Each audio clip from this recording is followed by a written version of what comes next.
নমস্কাৰ। পাঠ কৰিবলৈ লোৱা কবিতাটিৰ শিৰোনাম মৰম ঈশ্বৰৰ দান। কথা প্ৰবীণ ৰাজবংশী। পাঠ দীপশিখা ৰাজকোঁৱৰ। মোক আৰু নকন্দুৱাবাও, বৰ দুখ লাগে জানা।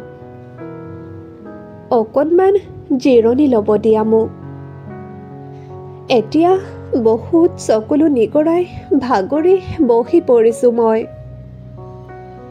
সোণাই নদীখনৰ পাৰৰ নাহৰ জুপিৰ তলত বহি অকণমান জিৰণি ল'ব খুজিছোঁ।